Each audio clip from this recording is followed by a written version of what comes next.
Hi, my name is Anne McElhenney. And I'm Phelim McAleer. Welcome to the Anne and Phelim Scoop. It is week 48 of the 2-week Flatten the Curve lockdown.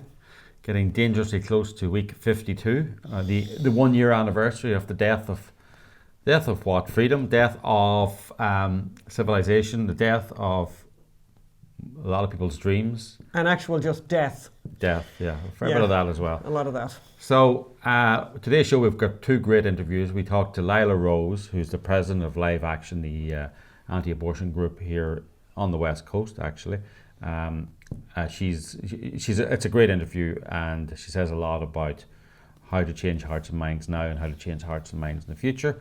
Who else we got, Anne? And we have Robert Bryce, all the way from Austin, Texas, explaining what happened in Austin, Texas. And we have a story from Austin, Texas we're going to tell later on as well. That's right. And I want to tell you about a struggling newspaper. Oh, what struggling newspaper? Yes, let's hear how the New York Times struggles trying to prove that freezing weather is actually caused by global warming, which, you know, may sound counterintuitive because it is, but we'll get on to that. And the most dangerous and offensive show on the television, which most of you probably immediately, the minute I say it comes to mind like that. Yeah. It's the Muppets. We'll be looking at that as well. And we have a story of COVID madness from Ireland that we're going to tell, complete COVID madness. And we have a fabulous recipe. You notice the little sound effects I did there? Oh yeah, that's very good, Phil. Woof, woof. For a minute there, I didn't actually know, and then of course I thought I was just barking. Just barking mad. Normally. Not normally, no. And the recipe... Yeah, that's a little clue about what the story's going on. And we have a very fabulous recipe, French peasant recipe, that is chicken with 40 cloves of garlic, and it is outrageously good. Did you actually use 40 cloves? I probably used 50 cloves. Oh, didn't feel like that actually. And you know why I was able to use so many cloves of garlic with ease? Because you shop in Costco. Because I shop in Costco, and Costco have a bag of cloves of garlic, which you can keep in your freezer, and you'll never not have cloves of garlic. And how many cloves would you say you've left from that bag? I would say 400. Enough. I would. What, do you think I've got 400 cloves left? It could be 1,000. I mean, it's a huge bag. Really? It's a lot of cloves of garlic. So there'll be no problem with any kind of vampires here. Anyway, we're going to first of all go over to the interview we did earlier with Lila Rose. Let's go there right now. So yes, we're joined now by Lila Rose, who is one of the most prominent anti-abortion voices in America and in the world. Just to give you some background about Lila, she founded Live Action at the very young age of just 15. I was actually going to make sort of almost a joke. She founded Live Action when she was 12, but actually 15. Yes, 15. Basically 12. Yes, and she started off giving presentations. Moved very quickly then when she was at UCLA, where she partnered with our friend and the brilliant journalist James O'Keefe to do undercover videos at abortion providers.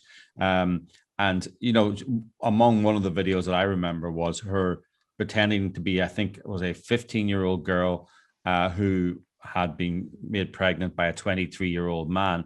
And that is statutory rape, and everyone's obliged to report that.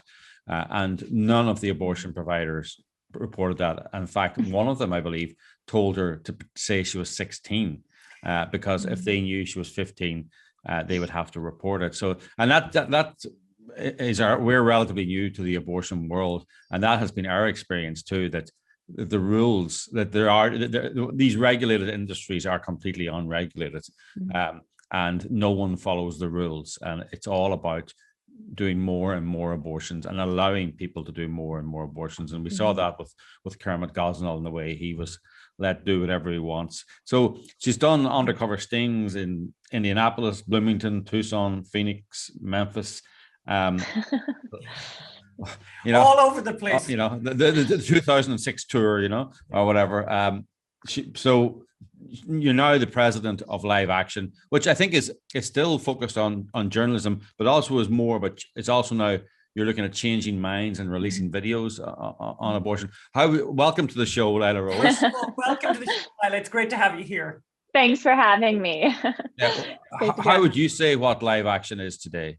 Sure. So we are the leading digital educator for the pro-life movement. So that means we're reaching millions of people weekly with some investigative reporting still, but a lot of it is content, videos, pro-life apologetics, human interest stories, live action news designed to impact people who might not already agree with us. So we work to make a big tent for the pro-life movement to say, listen, it doesn't matter your political background or really any of your background. We should all be united in rejecting the human rights abuse of abortion and standing for the beauty and gift of human life. So that's our focus. And we think to end abortion, we have to change hearts and minds. So that's what we focus on. Where are we now? I mean, how would you have described first of all, what were you expecting with the Trump presidency in advance of it?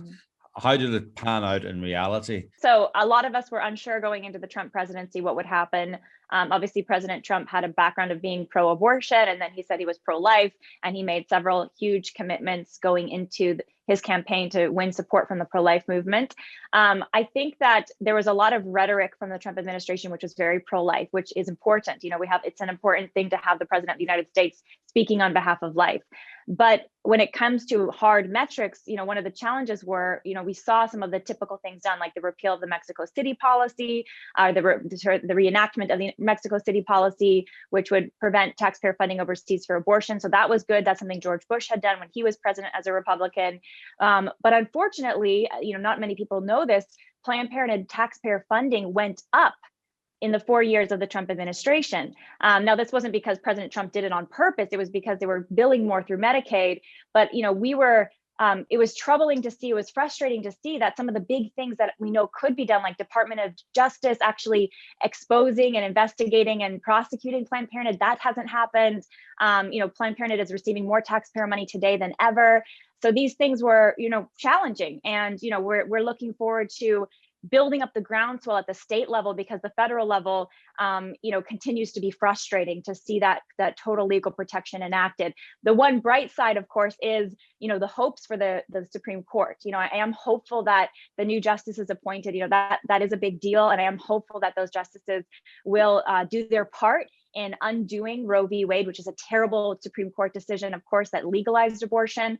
But we'll have to see, that hasn't happened yet. I always get nervous for any side or anybody who says we're really hopeful for the Supreme Court judges.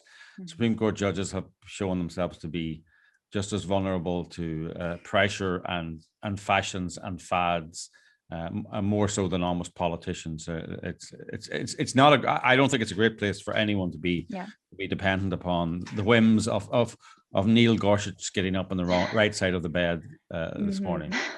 Well, that was the troubling thing, because so many people said, we need to fight for President Trump because of the Supreme Court. And I agree with you. It's sort of like a Russian roulette. You don't know if these justices, even though they seem to be constitutional originalists, we don't know how they're going to rule. And I think you're right. They often do go with kind of the whims of what the culture appears to be at. So that's why it all comes back to, in my opinion, it comes back to two main things. Fighting the fight culturally. I think we have to make this culture pro-life, and that is, the law matters tremendously, but sometimes, there's so many powers entrenched to make the law a difficult battle at the federal level. So we should focus on hearts and minds, and then focus on the states, because many states right now, South Carolina the governor just signed the heartbeat bill, banning abortions after the heartbeat can be detected, virtually all abortions in the state. That's progress. Even though it's going to get tangled up in court, it shows that the will of the legislature, the will of the people, is pro-life. And that's what we need to work on to build the groundswell necessary to change the federal government. If Roe v. Wade gets overturned, you still have the issue with individual states having the right to enact laws that are very, very pro-abortion. I kind of always feel that actually Roe v. Wade being overturned isn't the biggest victory out there. The bigger victory is what you actually mentioned earlier, with winning hearts and minds, because people will end up getting to vote on this at the state level. And I worry about what they might decide to do, because we are from Ireland, as you know, Lila, and the people in Ireland got to vote on this, the only country on the planet Earth. And you know how they voted. Overwhelmingly, they voted for abortion. What are you guys doing to try and change hearts and minds?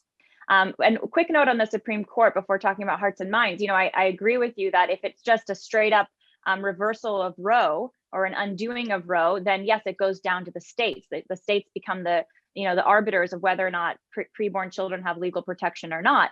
That being said, it is possible for the Supreme Court to actually do a new ruling that does undo Roe, but also reasserts that federal protection for the preborn is a right, that they have a human right just like us, and that they are persons under the law. So if the Supreme Court were to do a ruling that indicates that the preborn are persons, just like you and I are persons, then all of a sudden, and they're human beings, so of course all humans are persons, then all of a sudden any state law that talks about protecting persons has to apply to the preborn. So that's one of the, I think, the ultimate end game, if possible. But of course, as you both have said, it's out of our hands. You know, we don't know how the justices will rule. But that being said, I agree with you. I think hearts and minds is the real battle. And I think we look at what's happened in other countries and we see this huge movement by the pro-abortion lobby to persuade people to say, if you don't vote pro-abortion, then you're somehow hurting women, right? That's how it's been set up, that the right to an abortion, so-called right to an abortion, is somehow the protection of women and the advancement of women. And that's exactly what we need to fight head on. And that's what Live Action is doing, and other groups. What we focus on is to say, listen, women are not empowered by abortion. What is an abortion? It's the direct and intentional killing of an innocent human life. You are not advanced as a species, as a people group, as women, by crushing the rights and the human lives of your children. And there's a lot of data to explain that. I mean, post-abortion grief and trauma is real, but the biggest issue is this is a human rights issue. It's a moral issue. And even if I could somehow be advanced by having a slave, or I could somehow be advanced by murdering someone, I could be somehow advanced by stealing from someone, doing these abuses, that doesn't mean it's right. And that doesn't mean it's actually authentic advancement. And so a lot of our education at Live Action is exposing what abortion is. Many people, and I would argue many people in Ireland, they've never really seen head on, this is what an abortion does to a baby. It dismembers that child, decapitates that child, sections that baby into pieces. I mean, really horrific reality of what abortion does, but most people haven't looked at it head on. So that's part of the debate, showing that fact. Also talking about how the human rights of women are not advanced by abolishing the human rights of children. You can't achieve human rights by hurting someone else's. And then continuing to just tell those stories of what the beauty of human life is, and that human life is worth fighting for. So it's just daily work. It's not flashy. It's not something that'll maybe make headline news, but it's the daily work of educating in communities that will change this. Yeah, no, you said a lot there. I mean, there's a lot to unpack there. I mean, at the beginning, you talked about post-abortion grief. This is the biggest lie, the biggest myth, that there's no post-abortion grief. I mean, we and more so Anne goes across the country showing Gosnell and talking about Gosnell, and at the end of every speech there are 2 or 3 women, very often waitresses in the venue or people walking past accidentally, who will come up to her at the end to talk about how they feel about having had their abortion. I mean, even I remember when the Irish referendum was coming along, one of the top feminist journalists in Ireland, Kitty Holland, did an opinion piece and about her 2 abortions, and she had one, I remember, it was in Holland, the second one was in Holland, and she had a line like, "It took me a year to get over it." And this is someone who says there's no such thing as post-abortion grief, and it's like, I don't know many things that take you a year to get over. An appendicitis doesn't take you a year to get over. But losing a parent takes a year to get over. But there's very few things in that's serious damage. That means when you take a year to get over something, that means you never get over it because it changes you. But they were able to, this world of weird facts, you can have a fact there that you can then deny in the next line and no one calls you out on it. I have the same experience. I mean, these are the hidden stories, not just in Ireland, everywhere, where there's women who've had abortions and they're told by the media, or the indication is from abortion groups, that they have nothing to grieve, that there was no loss, that there's not a human life. And I think it's a terrible shame, and it's deeply wounding to these women. So that's the beauty of the pro-life movement, is it gives a voice to that quiet grief. And we see a lot of people who are leading in the pro-life movement, and people we feature at Live Action, and I know that people you meet and you've talked to, they share their stories, and those are very powerful in helping people see a different perspective, to see, wow, this is not empowerment after all. This is the killing of a family member. And there's deep wounds from that. I remember talking to somebody in Ireland, and they had a child who had a lot of, they were pregnant with a baby that had all kinds of awful health difficulties. But they went through, obviously, with the pregnancy, and the baby was born and only lived for a little short time, but they named the baby, and all their other children came and met the baby, and they said, you know, and they were a very lovely family, and they say their prayers at night, and they said the name of the baby is always mentioned, and they always mention how many children how many children they have, one of them that has died. And they made the point, which I thought was great, was that people in abortion, they don't get to have that naming and that remembering and birthdays and all of that people have if they've gone through with the pregnancy and the baby. Even if the baby has died, the baby gets to be a really significant part of family life. But you're never told that. No, that option is never given to people, and it's never explained to them, because to do that then opens the wider abortion issue. And you have to acknowledge the humanity of the baby then, which of course is the last thing you want to do. Yeah, people are lying to women about whether they will feel grief or not. Maybe some women don't. Maybe some women believe that, but an awful lot of women do. And you have to acknowledge that.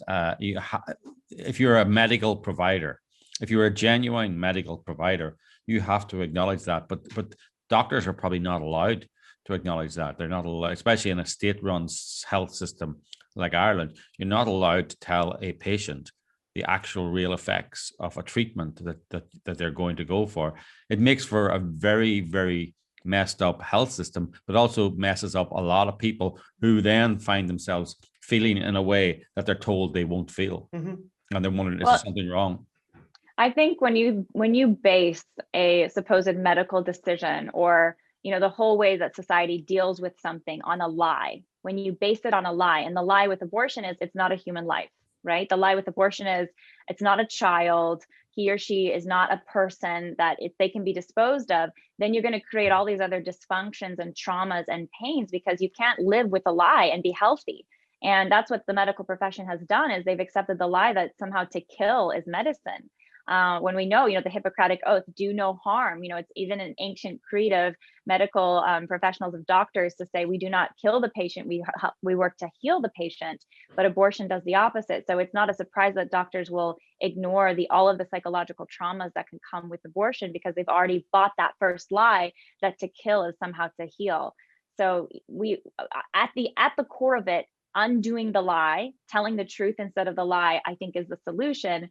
And, back to what we were talking about, hearts and minds, that's what we have to stick to, creatively. And that's what you've done with Gosnell, creatively continuing to do that, because here's the good news. Truth is powerful. You know this, you deal with this, and it does resonate. It's controversial. It can take time. It's hard work, but ultimately it does win. And that's why I have so much hope for our movement. How's the Joe Biden presidency for abortion?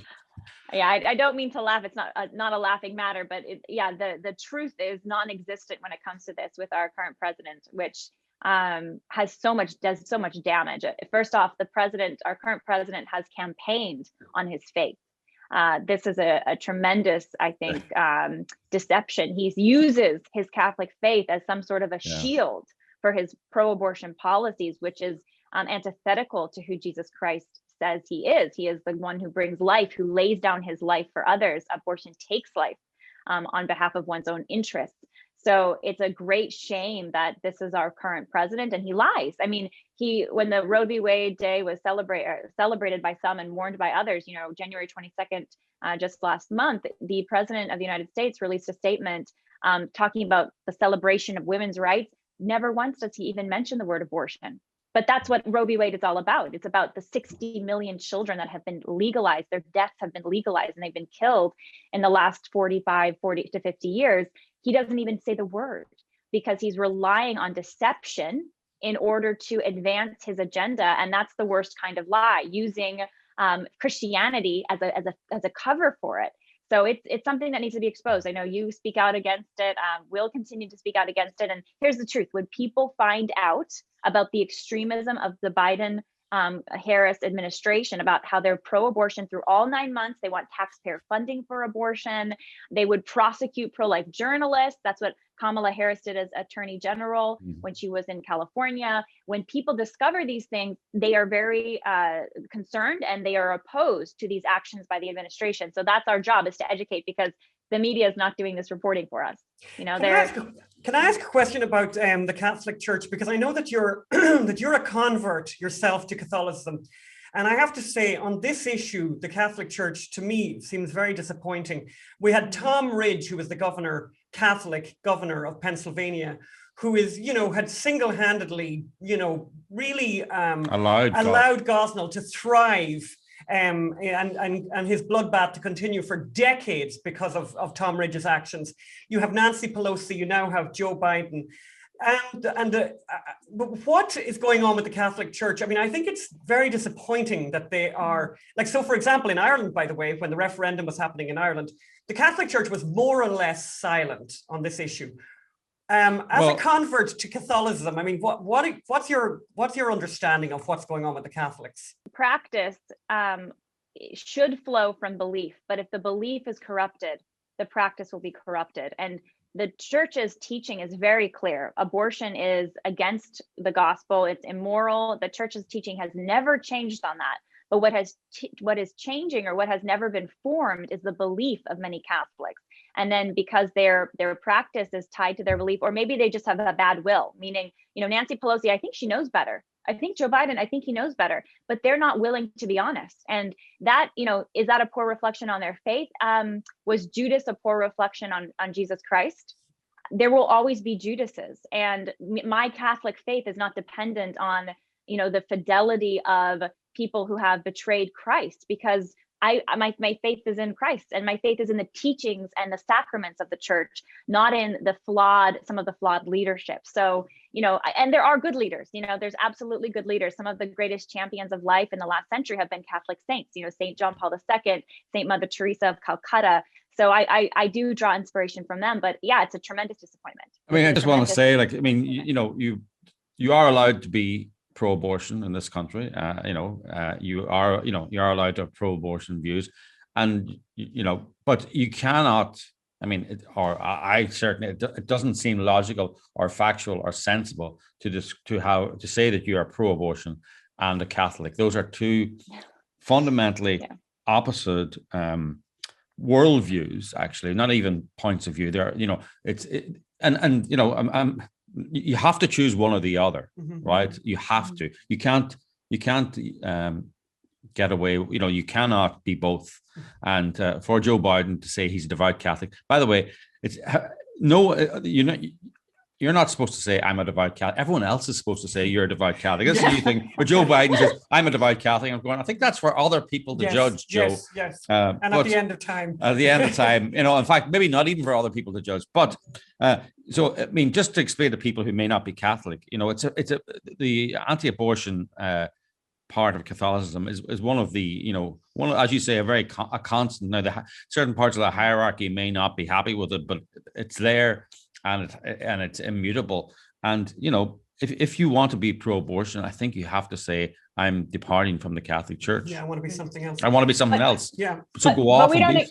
But we don't expect them to be honest, do we? I mean, I see the administration lying. I see Joe Biden lying. So I don't know that we should be surprised that some people use Catholic faith as a cover for their abortion agenda. I mean, the Christian faith was used as a cover for slavery in the 19th century. I mean, the Christian faith, any faith, can be used by a bad person or someone doing bad things to try to hide what their evil deeds are. So I don't think it should surprise or scandalize us, even though I understand why it's scandalous. I do, because again, this is the oldest Christian faith that's standing up for life, that should stand up for life.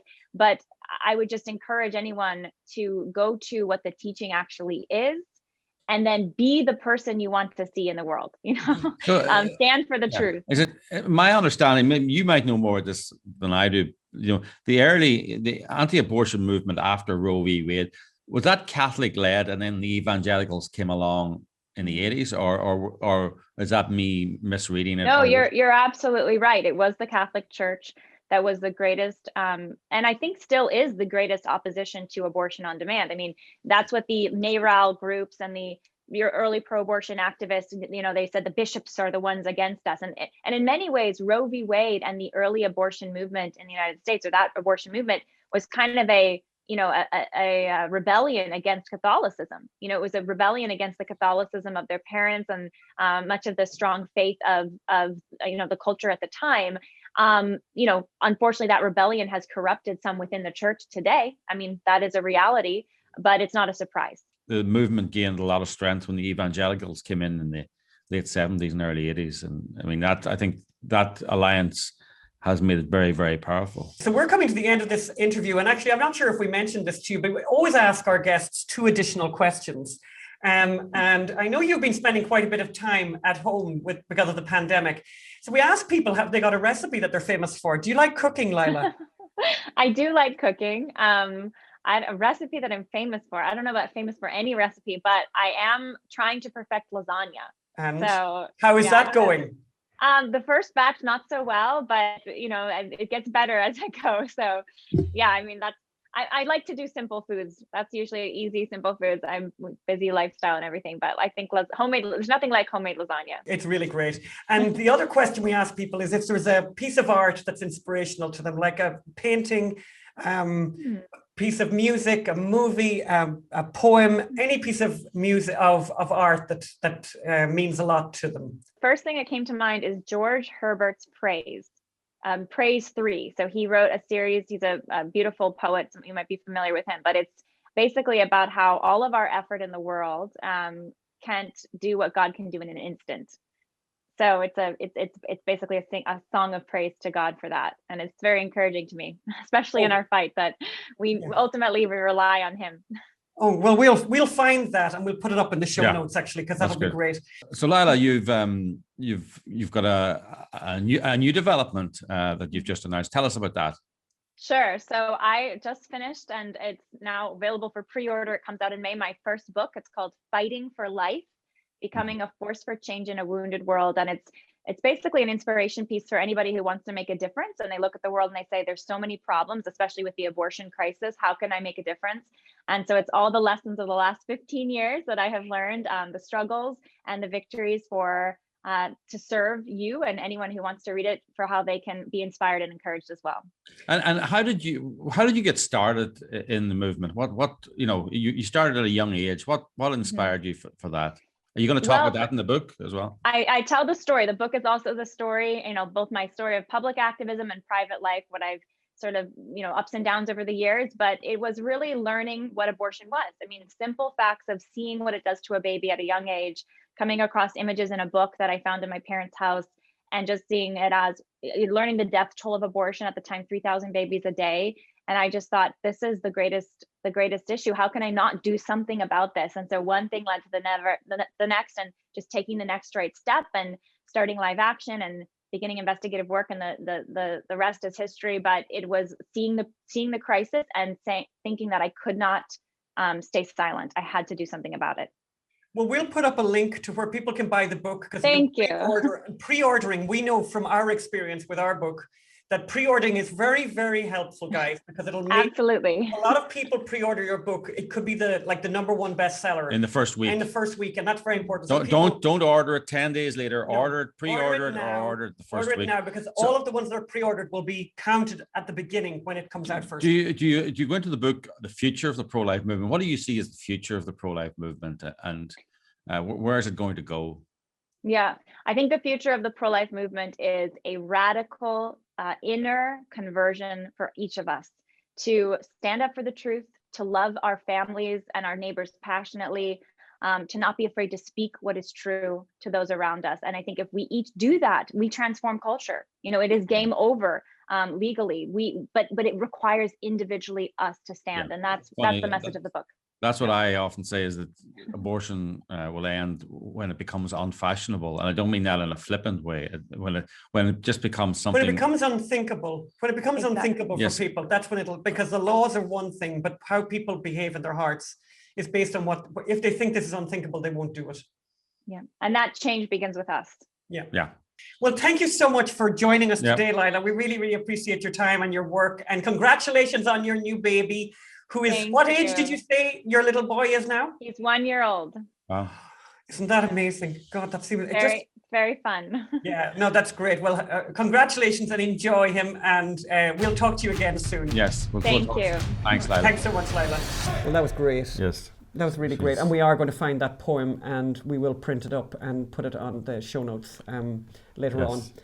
So who are we talking to now, Alan? So we're going to go over right now to Robert Bryce. To talk really about the electricity, about the power cuts in Texas, the deaths in Texas, the destruction in Texas. And Robert really is the perfect person to explain what's gone wrong and how it can be stopped. So let's go over to that and give you now. So we're very, very happy to be joined right now by Robert Bryce, who is a Texas-based author, journalist, film producer, podcaster, and very specifically the author of Power Hungry, The Myths of Green Energy and the Real Fuels of the Future. His new documentary, Juice, How Electricity Explains the World, is out now. Robert lives in Austin, Texas. So he is the absolute perfect guest that we could have possibly on to explain what happened in Texas and what's going on, Robert. Thank you, Phelim. Thanks, Ann. Thanks for having me back. And by the way, I just got a notice on that the boil water notice has expired. So we no longer have to boil water in the city, which is just awesome. Well, we had 5 hours, very chilly 45 hours from right about a week ago. We lost power early Monday morning and it didn't come back on until just before midnight on Tuesday. So I've had a lot of time to think about why this happened and what were the causes. And if you noticed, it appears the American Wind Energy Association has every journalist in New York and Washington on speed dial because the simple answer is grid mismanagement. I mean, that's the fundamental reason. And on my podcast last Wednesday, I had Meredith Angwin on, who has a great new book called Shorting the Grid, which I have a copy of here. And she just said, look, that the rules that set up the grid don't care about reliability. And why is that? Well, Texas set up an electric delivery system that is called energy only. So you only get paid if you deliver electricity into the market and doesn't reward capacity. Well, that was great. I mean, truly great for the renewable energy producers because they didn't have to provide power when power was dear. So you've seen the graphics, I'm sure, when a lot of generation went offline, but at its lowest level, wind energy was only providing about 2% of its total capacity.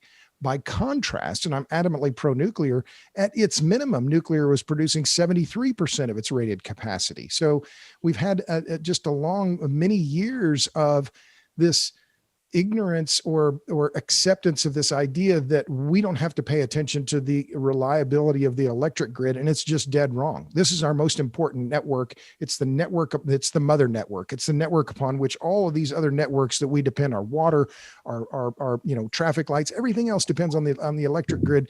And the decarbonization effort, we've had too much focus on decarbonization and not enough on resilience and reliability. So why is it bad for Texas to have 22% of its electricity supplied by wind? You're saying that there's a problem with reliability there and feed. Explain that to me again. Why that caused the problem? Well, so let me read back to you. There's a good analysis that came out from a couple of analysts on this, and here's what they wrote. And I'll just, because I think their explanation is probably better than I could say. Texas has stacked the deck to make wind and solar more competitive than they could be in a system that better recognizes the value of dependable resources which can supply capacity benefits. An energy-only market, which I mentioned just a minute ago, helps accomplish the goal of making wind and solar more competitive, except capacity value is a real value. Ignoring that, as Texas did, comes with real perils. So in other words, the state accommodated the entrance of all this wind and solar. Okay, fine.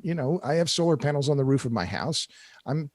Solar's fine. Wind is fine. But when you press it too much into the system, and then it doesn't deliver electricity when you absolutely need it, well, then why are you making that investment in those resources? And there's this acceptance that, people will just be happy with blackouts. Well, maybe on a spring day when it's 72 degrees, but when the wind is blowing and it was snowing and it was 10 degrees Fahrenheit, that's a bad option. Tell me, but how do you reward capacity value? I mean, how do you pay for something that you're not using? My first book was on Enron. And my latest book, by the way, I'm glad you mentioned Power Hungry. My new book, Question of Power, Electricity and the Wealth of Nations, is out at all fine booksellers. My first book was on Enron. And when I was researching that book, I met a guy named Jim Walzell, who was a pipeline guy. And he said back then, you know, this deregulation of the electricity markets is not going to be good for consumers. And I kind of discounted it. And I talked to him the other day and he said, you have to pay for energy and capacity.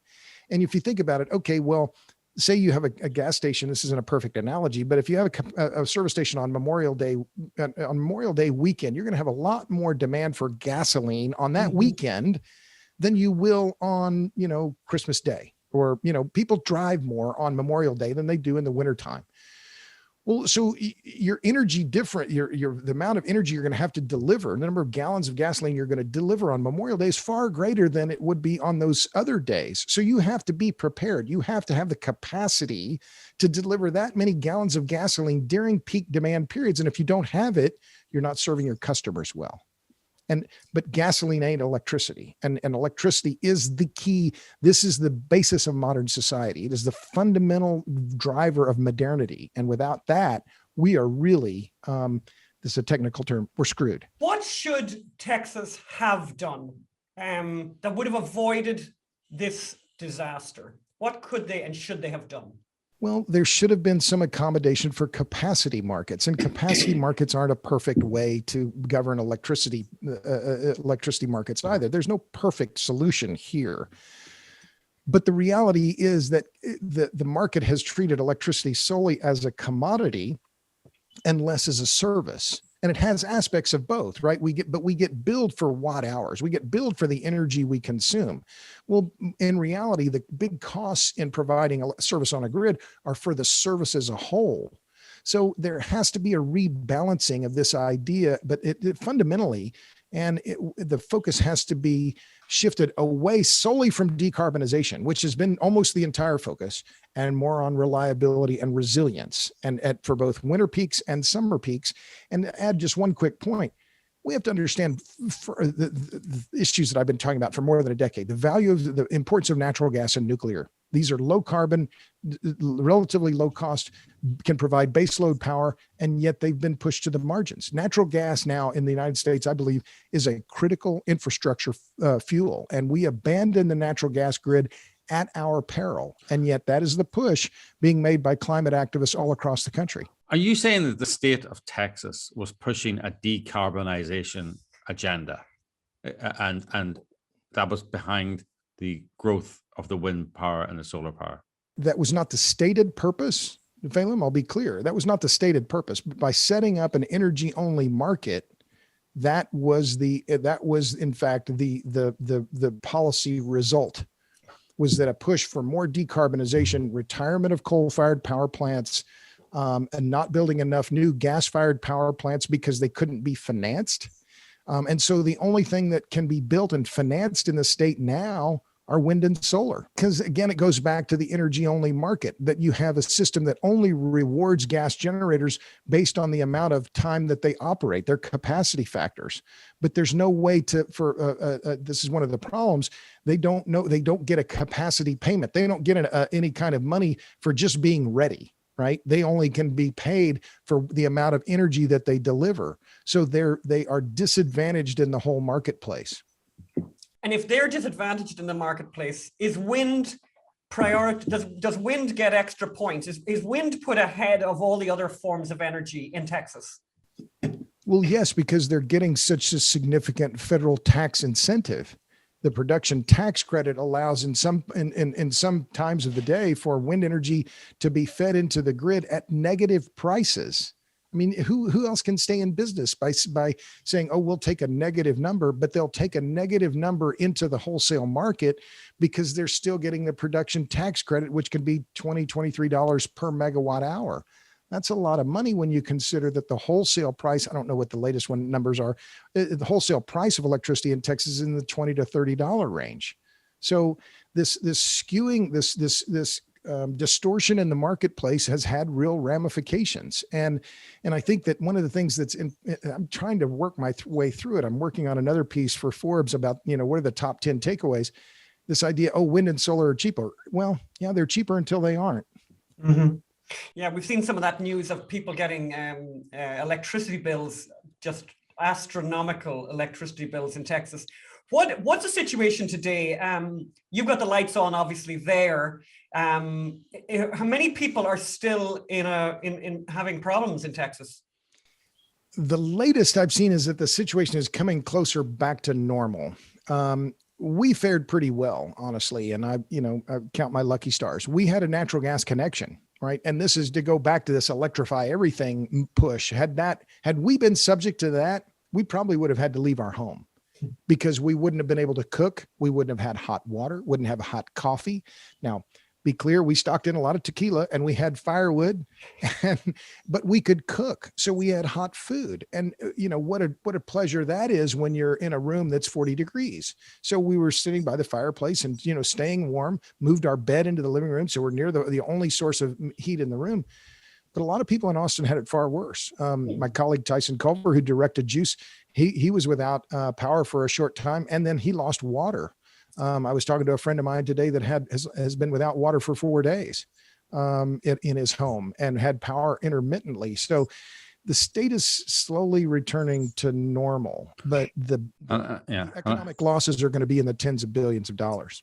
Do you think something is going to change in Texas? Do you think this event has educated people in Texas that something needs to change? Are they getting educated? Will they get educated? Will they change how they get electricity, how they deal with capacity? Is that going to happen? The way I put it, Ann, is that the autopsy on this is going to be gruesome, that there are going to be some facts coming out that are going to not be flattering to a lot of different sectors, including probably the natural gas sector in some ways, because they couldn't deliver. But I think some of the cost numbers and also the death toll. Was already been a couple of deaths attributed. One was, I think, an 11-year-old boy who was living in a trailer in Houston who froze to death. And it made me think about this. Energy poverty isn't just a problem. It was one of the themes in Juice. We went all over the world: India, Iceland, Lebanon, Puerto Rico. We saw real energy poverty, but people in America in the last few days have died because of energy poverty. We were lucky in that we had the ability to have natural gas. We had firewood. We could stay warm. I think that if the death toll is high enough and if the repercussions here, we'll see some significant change. But are you scared that they might learn the wrong lessons from this?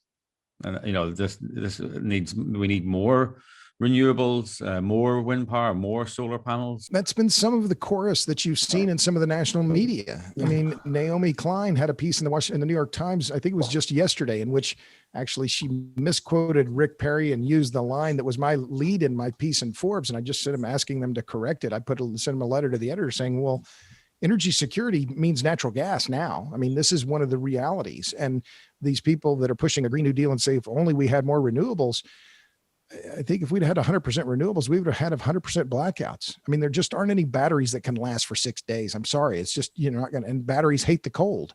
So this idea that we can just do it with renewables, and it's not only dangerous, it's wrongheaded. I mean, it's not only wrongheaded, it's dangerous. And so, I don't have a dog in this fight, but after watching this and writing about the energy business in Texas for now 30 years, we've taken the resilience and the reliability of the electric grid for granted, and we do so at our peril.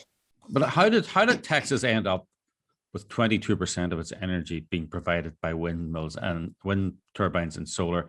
And why did no one notice?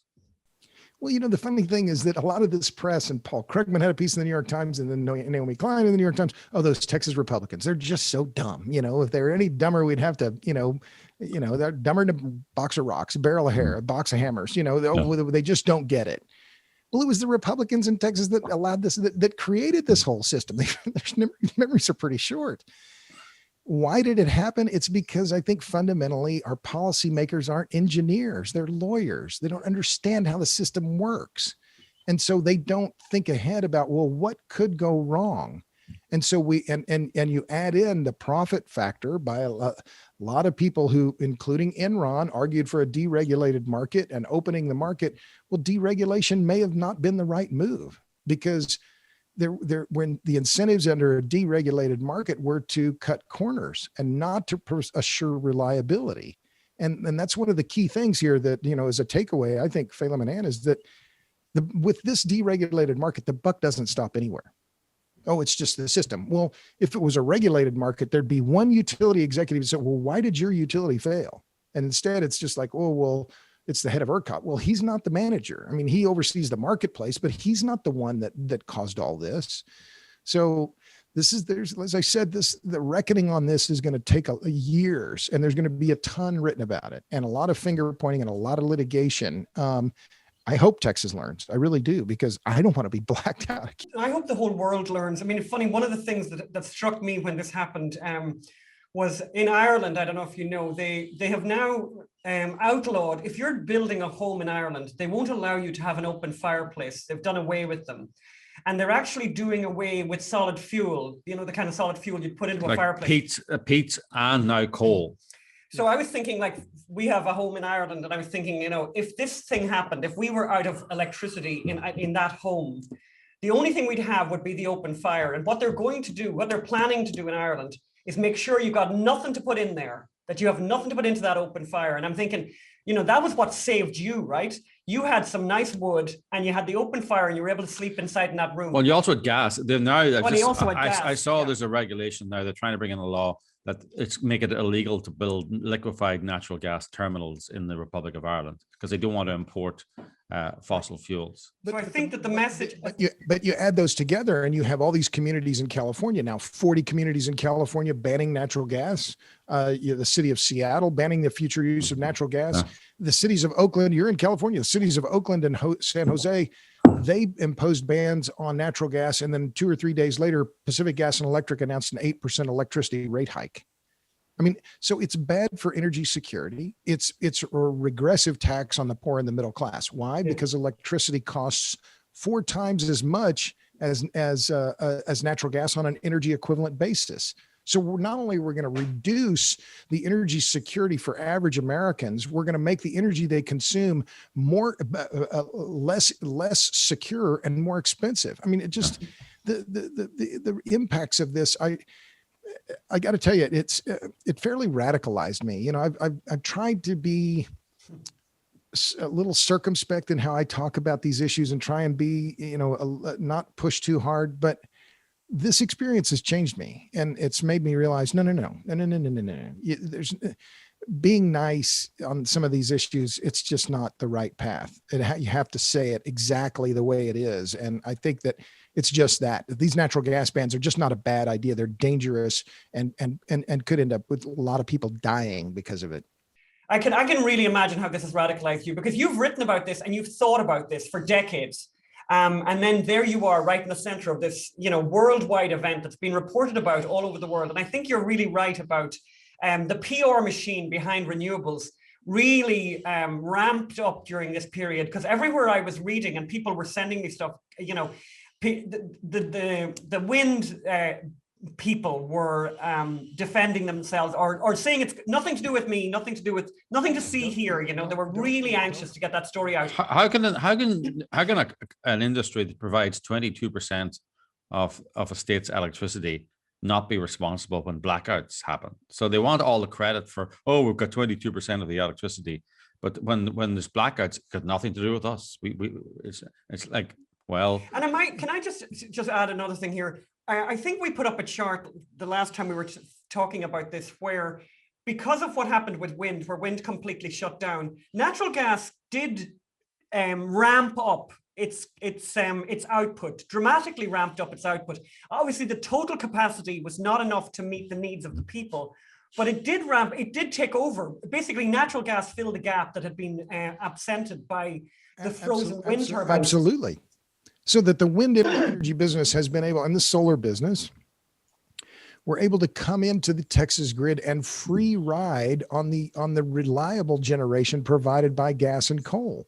They didn't provide capacity. They didn't provide power when power was needed. They provided energy when energy was not necessarily needed. Their peaks are coming at times when there's not a lot of energy demand. But I think that this big picture of these natural gas bans and the efforts to demonize the gas grid in America. Well, okay, wait a minute. It's low carbon. It's not just abundant, it's super abundant. It's domestic and it's low cost. And yet there is a concerted effort, and there are tens of millions of dollars behind these environmental groups that are pushing this agenda. Yeah. That's the reality. Yeah. And it's for years it's been, oh, big oil, and then they'd come after me. Oh, big oil, and it was all a bunch of character assassination with no understanding of what the facts were or what the scale of the energy consumption is. And that's the key for the gas grid, is that it can deliver far more energy during the winter than the electric grid can. To give you a quick point, during the coldest days of winter, the gas grid delivers 3 times as much energy on a total energy basis than the electric grid does during the hottest days of summer. So, well, you think about that and you think, oh, well, why is that? Well, if it's 10 degrees or let's call it 0 and what you want is 70 degrees. Well, that's a spread of 70 degrees Fahrenheit. Well, that's a big difference from when it was 110 and you want it to be 70. Well, that's only 40 degrees. Yeah. Well, so the spread is larger, but the more people die of cold than they do of heat. Yeah. So this is about national security, and it's about personal security. And the last point there is the most fundamental meaning of energy security is that we don't all freeze to death in the winter. Yeah. And we can't all go to Cancun, I suppose. The cruise of Cancun. I mean, come on, man. Come on, man. Do you not think anybody at the airport maybe has a cell phone that has a camera on it might? I think he summed it up best himself, by the way, when he made the statement where the first line of his statement was, it was a bit tone deaf. I was thinking, tone deaf, Ted. Yeah. God bless us. I mean, we know Ted very well. Anne knows him very well, and I've spent many times with him. One thing I would say about Ted, and I've had personal experience of this, is Ted's not really the senator for Texas. Ted's like the senator for conservative America, and and half of America, and all this. And he goes on Fox News. On a granular level in Texas, I'm not sure we call it a good constituency MP. That's what they call it in Britain. He's not good at getting you your dole check or getting your, if you're a victim of bureaucracy. And I know that from personal experience. I know it from other people who've asked him to do things that senators should do to help their constituents, and he's not good at it. So it's he forgot he was a senator for Texas. I think he's now remembered that he's the senator from Texas, and I think people are going to be remembering that to him forever. Yes. But yeah, that was kind of an extraordinary thing. Well, anyway, we're really glad you're safe and well and warm, and that the electricity is on. But I think your point is very well made. Hopefully people will have been educated a little bit. I mean, it's one of the points that we made many times when we did Frack Nation and started understanding the energy situation, was most people take, and we've had this conversation, you and I have had this conversation loads of times. People take energy for granted. They take electricity for granted. You plug things in, I remember at the beginning of the pandemic, I remember even saying to Phelim, well, at least we've got electricity, because that's the whole thing. Then you have everything. Then it's all the warmth and the cool and the cooking and all kinds of stuff, and the television, the entertainment and the cell phone and all these things. But I've always felt this when I've talked in colleges as well across the country, is people don't know where the electricity comes from. They don't. And if it should be a thing where when you press the switch, there nearly should be an information thing that comes up and says the percentages of where this is coming from. People need that education. We laugh at the people here in California who have the electric cars, the electric cars that are powered by coal, and they don't know it, but they feel so smug. And of course, we heard, what was the story, Phelim? $900 to charge your car or 9,000 was it? You basically couldn't charge your car in Texas. We've just got to sign up saying our internet connection is unstable. Yes. This push for decarbonization, I understand it. I understand the desire to address climate change. Climate change is a concern, but it's not the only concern. And what I think is clear in the wake of this blackout is that we need a more human agenda. We need a more pro-human, pro-energy agenda. And it's one that recognizes the importance and the resilience of the electricity grid. This is the most important grid. It's the most important network that we have. And and electricity is the form of energy we crave over every other. So this debate is going to keep going. And I'm not happy about the blackout. I'm not at all, but I am happy that the issue of electricity is finally getting the kind of attention that it deserves, because this is the fundamental driver of modernity. But we have the most regulated electricity system on the planet here in California. We've had we could tell you a thing or two, you Texans, we could tell you a thing or two about blackouts. You big girls over there, We I mean, don't have the cold, you see, Phelim. I But- prefer sissy boy. Yeah. But if girls, it's okay. It's all right. yeah, but and you know what I mean. Like, so I mean, I'm not sure that Uber regulation is the issue to solve blackout issues. Well, okay, that's a fair point. I'll answer it this way. I mentioned Meredith Angwin, who I'm quite a fan of, and I've had her on my podcast now twice, including yesterday, and it's been the most popular podcast I've done. We released it last Wednesday, but she calls it the fatal trifecta, and here's the similarities between California and Texas. The fatal trifecta: too much reliance on renewables, too much reliance on just-in-time delivery of natural gas, and too much reliance on imports. So California had all of those three. During the blackouts, Texas had two of the three. So I think my response to you is California is about to close your last nuclear plant, the Diablo Canyon plant. Yes, right. You're going to make your grid yet more unstable by closing that plant. And so, yes, there are similarities between California and Texas, and there are a lot of differences. But I think what we clearly saw in the blackouts is the value of nuclear in Texas. The generation from the nuclear plants performed better than any other form of generation. And without that, 4,000 some odd megawatts, Texas would have been in an even deeper hole. And the reality was that Texas came so close to a complete grid shutdown that would have been catastrophic. I mean, and that is truly scary. Oh my God. Well, can you just remind us again of, and apologies, I didn't mention that at the beginning, your most recent book, which we did talk about the last time you were on the show. Let's give us the name of that again, because it's really brilliant and incredibly timely. Thank you. Yes, it's A Question of Power, Electricity and the Wealth of Nations. Our film, Juice, How Electricity Explains the World, is now on Amazon Prime. It's also on the Roku channel for free. Oh, good. So there's no excuse for people not to watch it anymore. Okay. And also my podcast. It's called the Power Hungry Podcast. We will put up the links to everything, Robert. We're very grateful for your time today. And again, thank God that you're well and that you were safe. But we are very sorry to hear of the loss of life that has happened in Texas. That's an awful story that you shared with us. So people need to get educated. Yeah, you talked about the environment, about the anti, the need to be more pro-human. I mean, at the core environmental ideology, there is a deep anti-human strain there that people don't realize, and I think we're seeing the results of that in Texas. Well, thanks, y'all. It's been a great pleasure. Glad it's warm and sunny out there, and finally it's warm and sunny here. So, great. Well, thanks. Thank God for that. Okay. All right, Robert. Thanks a million. Well, that was great. Yes, Robert is the expert. He is the man, and hopefully Texas will learn the right lessons. Well, I'd like more people than just Texas to learn from this and realize, how vulnerable we are to, in the absence of electricity and to these shocks to that electrical system, and that the electrical system is vital. It's absolutely vital to keep us safe. Extraordinary. But we had our own story actually, because I want to say something first about.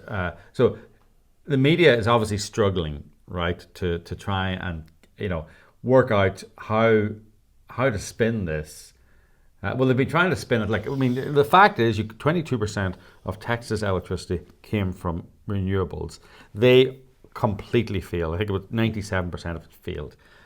That is a big loss to any network, and they're struggling. But then the other struggle they have is, how do you explain that Texas, the hottest state I think it's called, is freezing, but yet we still have global warming? So I have... you can rely on the New York Times to have an answer for that. So I am on many New York Times newsletters that I get in the morning. And good morning, said this David Lenhart. This is his newsletter. I don't know which newsletter this is, which is one of them. A Times reporter explains the connection between frigid weather and global warming. When I saw that, I was thinking, I got to see this. Because the New York Times is very good sometimes at explaining things, but how do you explain something that's just nonsensical and not true? That's right, that doesn't make any sense. So much of the Pacific Northwest, Texas is cold, everywhere's cold. To make sense of the week's cold spells, I spoke with John Swartz, a Time reporter who focuses on the climate.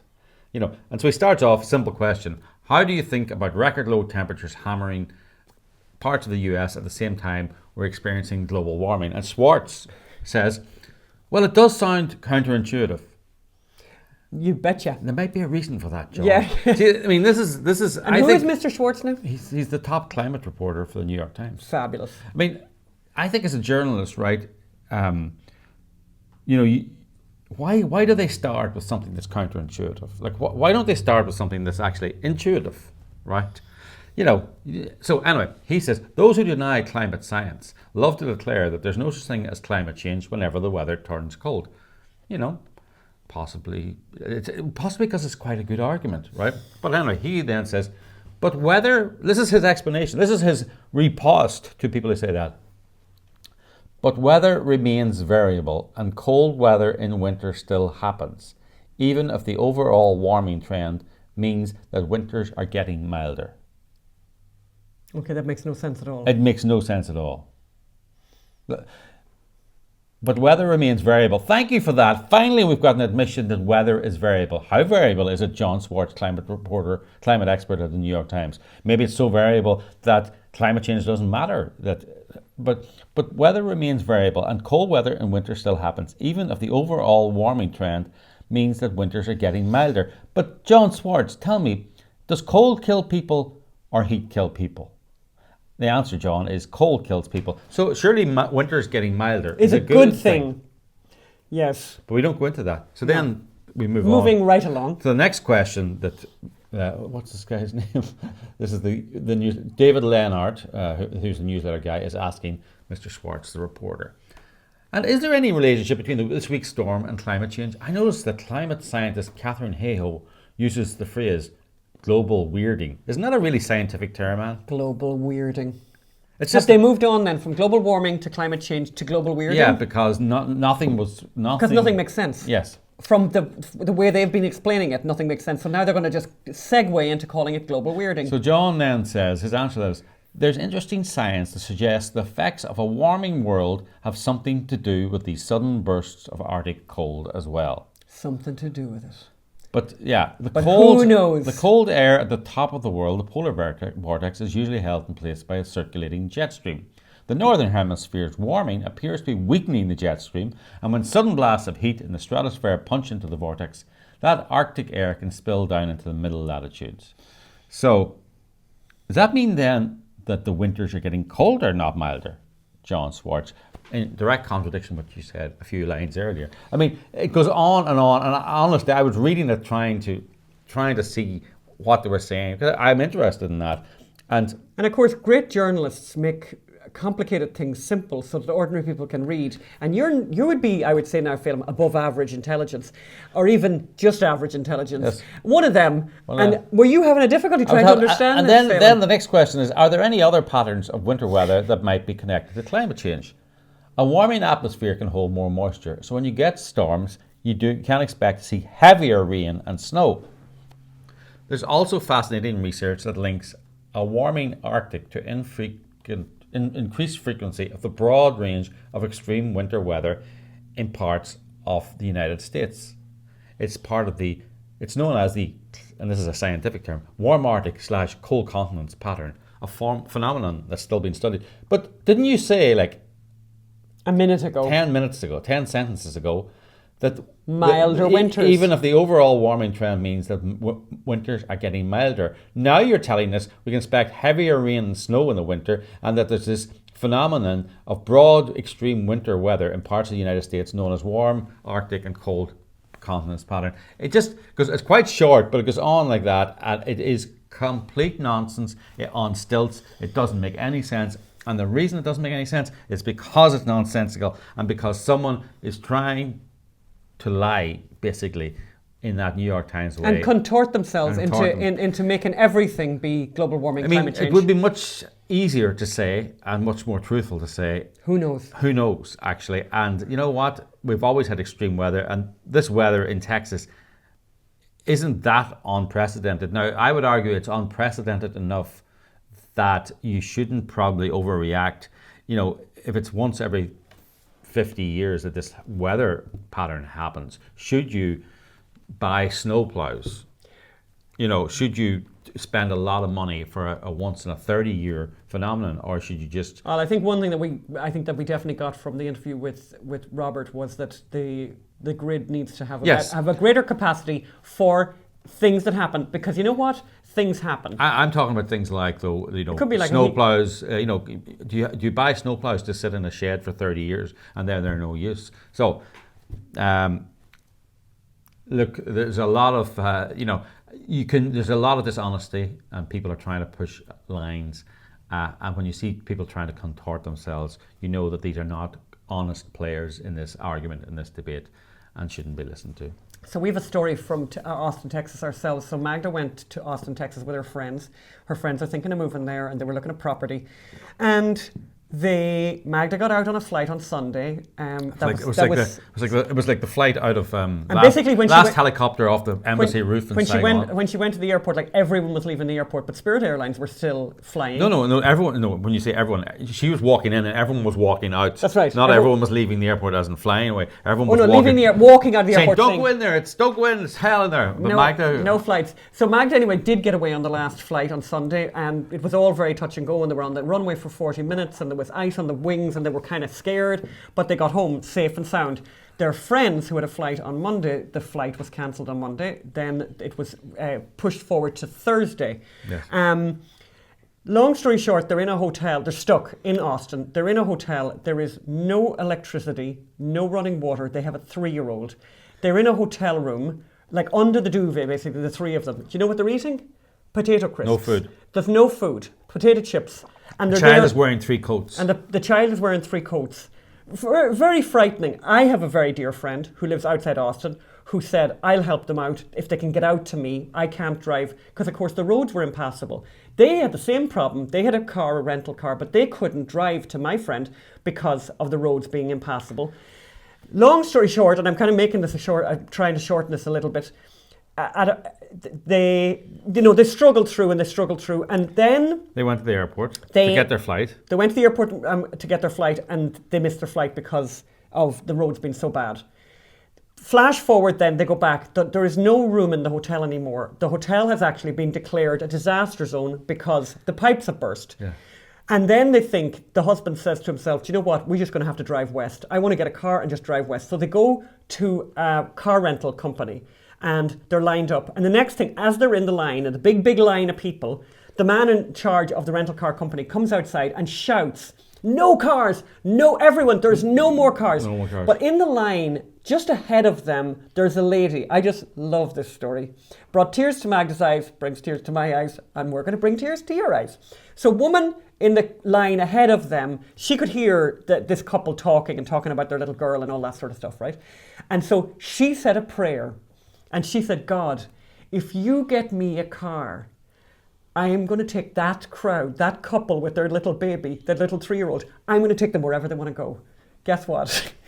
So she gets a car. She got the last car. She got the last car, and she says to the husband, look, I made a deal with God, and we've got to pick these people up, So they pick the people up, and they say, where are you going? And it turned out, that couple, at this point, our friends wanted to go to my friend's house, and my friend's house is like an hour north of where they were with the car rental. The couple who decided to help them out because they made the deal with God were going south, 2 hours going south. So completely out of their way. Completely out of the way. But guess what? They take they all trundle into the car and take off. And this is like nighttime, in the dark, by the way, to drive to my friend's house, which I just love. By the way, we love there's another little lovely piece to this story. They're in the car, and you know the way you'd be in the car with somebody like a complete stranger, and you're thinking, now obviously these are Christian people, obviously, and great people, but you wouldn't, you don't know who they support or what kind of politics they have, so they're kind of going gentle.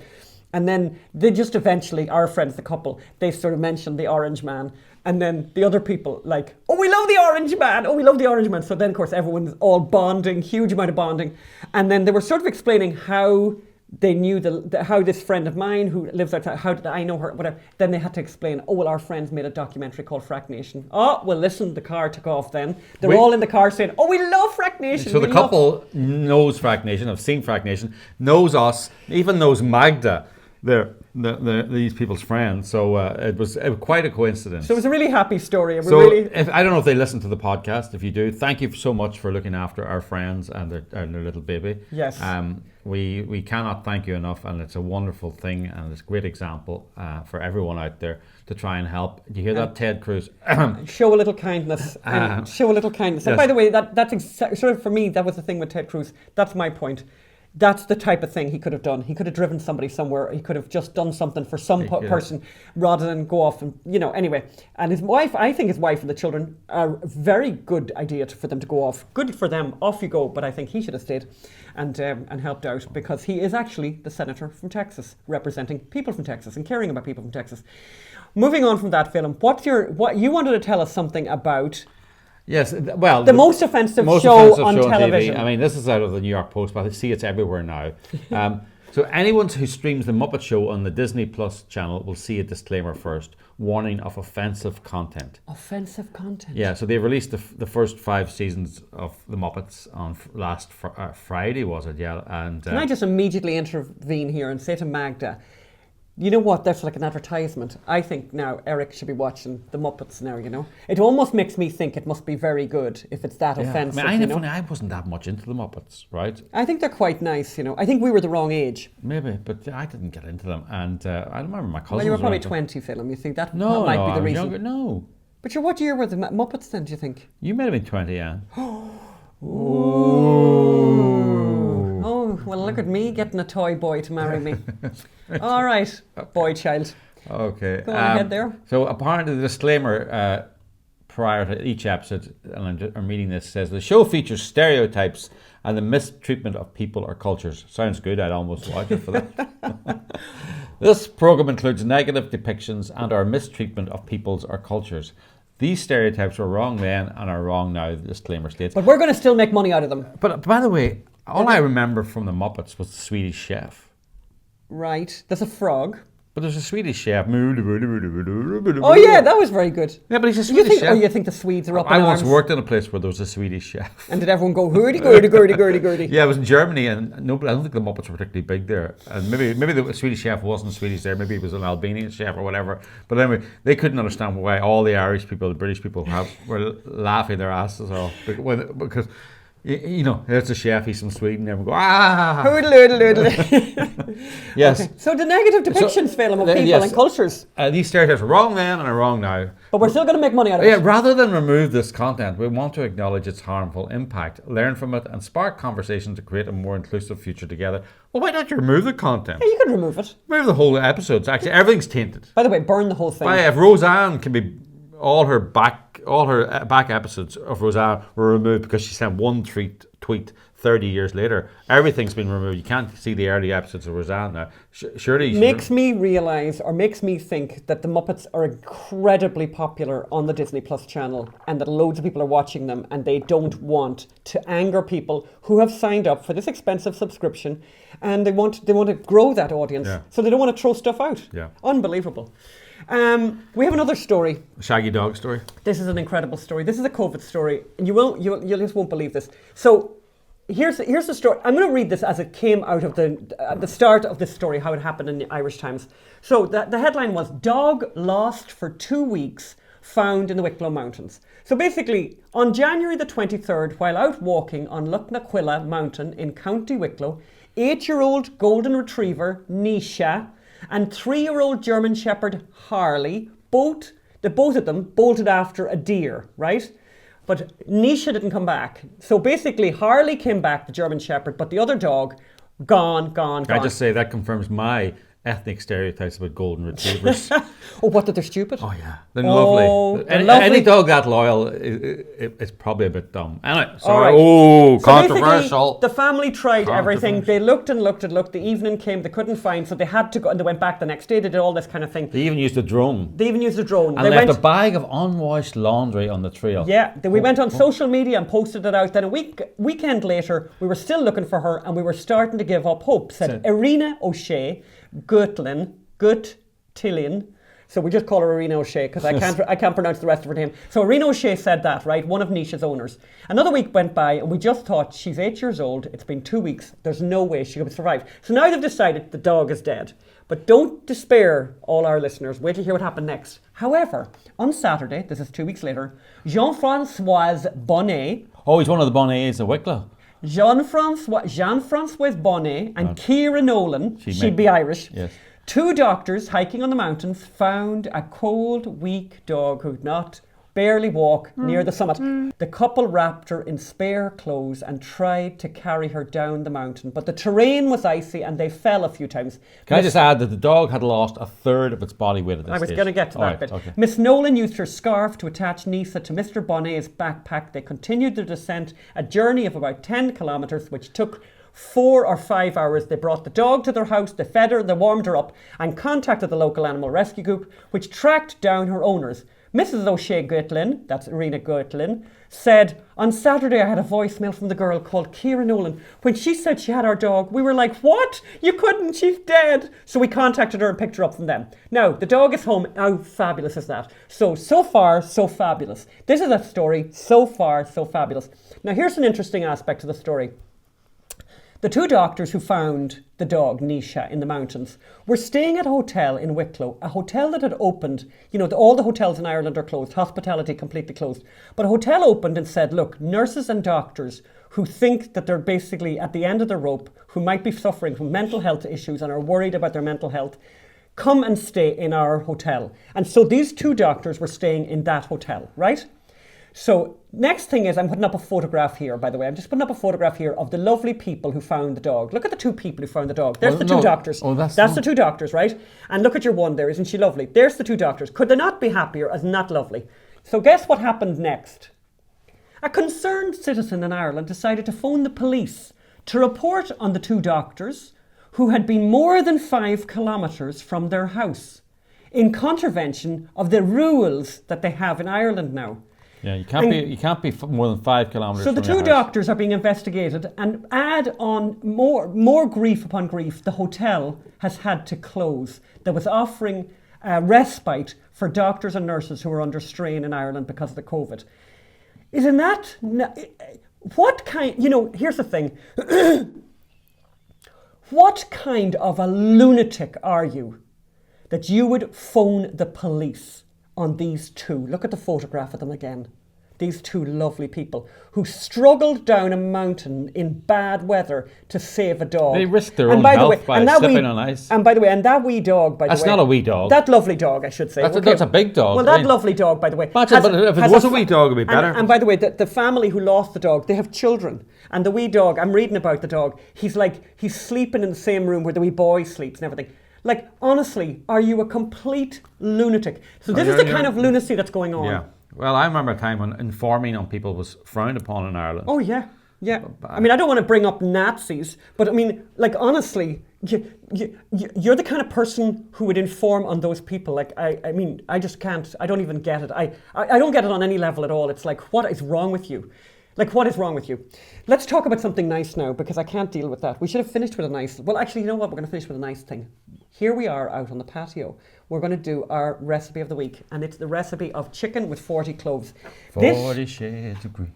So this is a traditional French recipe, French peasant recipe, and it is just amazing. I read the recipe. It's one of those ones where I read loads and loads of versions of it online, but everywhere I read it, people said...